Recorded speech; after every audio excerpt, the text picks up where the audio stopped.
On change de boisson avec cette mode qui nous vient d'Asie. Alors les États-Unis et la France ont déjà succombé. Peut-être notre tour viendra-t-il aussi. C'est le bubble tea, un thé aux perles servi selon les envies du moment. Alors ces perles, ce ne sont pas les perles utilisées pour fabriquer des bijoux. Il s'agit de petites billes de tapioca remplies de sirop. C'est un concept fun, mais pas seulement, car au niveau nutritif, c'est une boisson assez intéressante. Nathalie Massard a pu la déguster. A priori, rien ne distingue ce café d'un autre. Mais à y regarder de plus près, et plus précisément ce qu'on y boit, on se rend compte de sa méprise. Vous avez des boules ici, et quand vous les prenez, ça éclate un peu dans la bouche et vous avez ce petit goût de fraise qui vient délicatement ajouter un peu de saveur qui complète un peu la pomme, la fraise. Et vous pouvez faire comme ça votre combo. Tu prends le lait et puis d'un coup tu sens la boule, il y a la fraise qui se libère. Et franchement c'est chouette, moi j'ai pris chaud parce que dehors il fait froid. Des boules, ou plutôt des perles dans un thé, c'est toute l'idée du bubble tea. Une boisson née à Taïwan pour le goûter des écoliers, mais depuis savourée dans toute l'Asie et bien au-delà.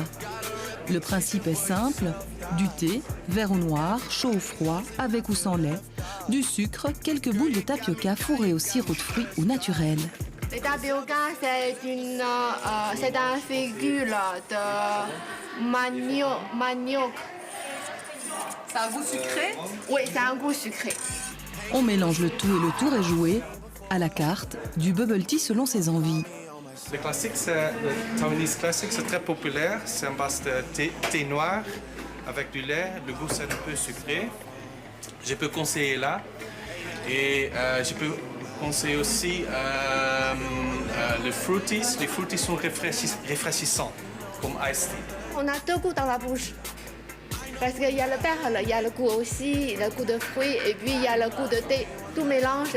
Et dans un moment, on a le deux goûts dans la bouche. Je vais prendre un taro. Et les perles, je vais rester dans le classique et prendre des perles de tapioca.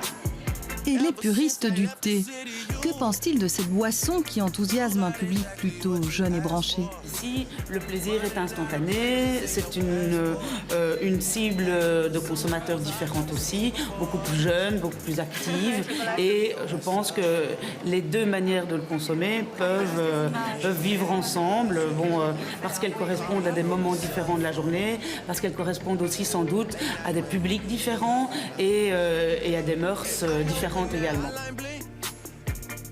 Au début, quand on est pensé, peut-être c'est une boisson très justement pour les Asiatiques, mais finalement non. Quand on a vu, il y a plein les jeunes Européens qui viennent, qui consomment, on est vraiment très contents de ça. Après l'eau, le thé dans tous ses états est la boisson la plus consommée au monde.